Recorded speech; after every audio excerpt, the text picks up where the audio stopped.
I thought last night was the worst it could get. Guns in my face. The UDT staring through me like I wasn't human. But waking up this morning felt even heavier. The sunlight came through the blinds, but it didn't feel warm. It felt like a warning. For a moment, I tried to pretend everything was normal. Coffee. Silence. Breathing. But my hands wouldn't stop shaking. I replayed every second of yesterday. The gunshot. His body falling. The blood. And the way he stood up again. I tried to laugh it off. Tell myself I imagined it. Fear does crazy things to the mind, right? But deep down I knew something was wrong. Something was coming. On my way to the precinct, the world felt different. Quieter. Colder. Every stare felt like suspicion. Every sound felt like danger. Then sudden hope. The station came into view. Familiar walls. Familiar people. Familiar safety. For a second I could breathe again. Just a second. But the mood inside was electric. Whispers everywhere. Eyes avoiding mine. Fear thick in the hallway air. Something had happened. Something big. Then the captain called me in. His voice calm. Face steady. Hands trembling. "You're off the case," he said. The floor dropped from under me. My stomach twisted. Anger shot through me like fire. I argued. I yelled. But it was pointless. He wasn't protecting me. He was afraid. I stormed out, heart racing. Rage giving me strength. Until I stepped outside and saw him. The same UDT man. Alive. Breathing. Smiling. Hope vanished. Fear exploded back into my veins. He pointed at me. Slow, deliberate, confident. And without thinking, I followed. He walked ahead of me, silent and steady, like he already knew I couldn't turn back. I told myself to stop, to run, to call for backup. But my feet kept moving. A part of me wanted answers. Another part wanted to disappear. We turned corner after corner, deeper into the old industrial district. Broken windows, graffiti, abandoned cars. Every step felt like sinking further into someone else's nightmare. Then suddenly he stopped. A rusted metal door stood in front of us, half covered in peeling green paint. He didn't speak. He didn't look at me. He just pushed it open and vanished inside. My heartbeat thundered in my ears. My breath trembled. Everything inside me screamed to walk away.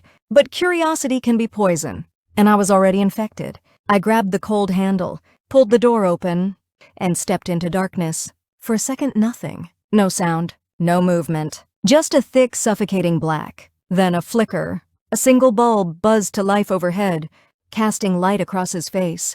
He was standing there like he'd been waiting his whole life. "You want the truth?" he asked. His voice calm, almost gentle. Like a doctor offering bad news. The door behind me slammed shut. Not by wind, not by accident. Something or someone closed it.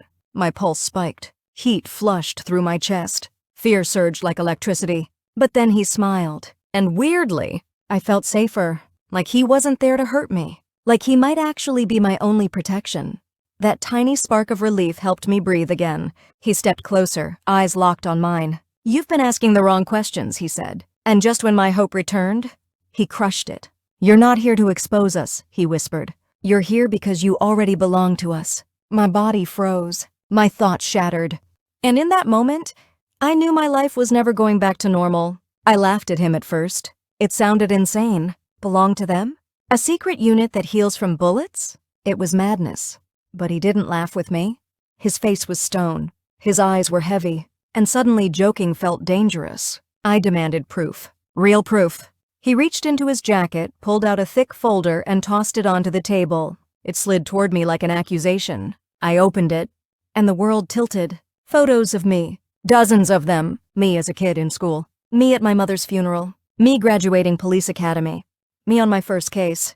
Private moments. Painful moments. Moments nobody else should have seen. My throat closed up. My hands shook. My stomach turned to ice. I yelled at him. Asked him how they got those pictures. Why they watched me? How long? For what?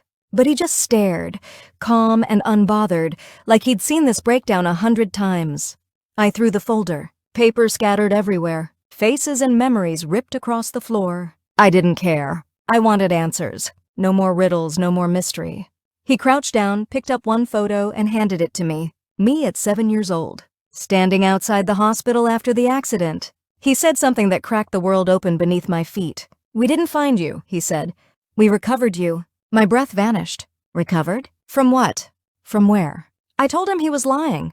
He shook his head slowly, almost sad. "You survived something no child should have survived," he said. And that wasn't luck. A wave of fear crashed through me. A deeper one followed a dark, electric curiosity. I asked him what happened to me. He whispered 2 words. "Not yet." Before I could respond, a deafening boom exploded outside, shaking the walls. And everything changed. The explosion shook the floor like the world snapped in half. Dust rained from the ceiling. The bulb above us flickered, buzzed, then died. My ears rang with a high, sharp scream that wasn't human, and wasn't mine. I stumbled toward the door, heart slamming against my ribs. He grabbed my shoulder, pushing me back. "Don't go out there," he said. But I wasn't listening. I needed answers, or maybe I just needed air. I forced the door open. The street outside was chaos. Screams slicing the air, blue sparks flashing like silent lightning, masked figures moving fast, precise, deadly, firing those same blue rounds I'd seen before. People collapsed wordlessly one after another. No blood, no wounds, just silence. For a moment, I thought I was watching a nightmare. Then someone grabbed my arm and pulled me behind a car. Another UDT soldier. Same uniform, same insignia. Different eyes, colder, emptier. He pointed his weapon at my chest. I froze. I tried to speak, but nothing came out, just a dry breath and shaking bones. I thought he was going to kill me. Maybe part of me wanted him to. At least it would end the questions. Then the man from the warehouse appeared behind him, moving faster than I could see, slamming him to the ground. No hesitation, no mercy. He shouted at me to run. His voice cracked with something close to panic.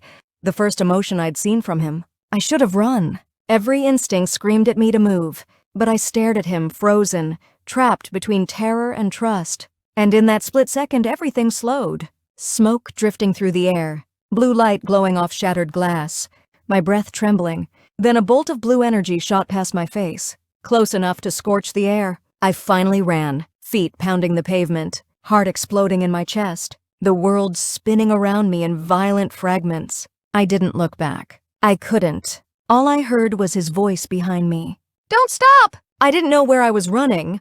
Just street after street, corner after corner, legs burning, lungs tearing open. Sirens wailed in the distance. Shadows leapt across the pavement. Every echo felt like footsteps chasing me. I finally collapsed behind a dumpster, chest heaving, vision spinning. For a moment, the world was quiet again. No blue sparks, no masked soldiers, no impossible men who didn't bleed, just me alone.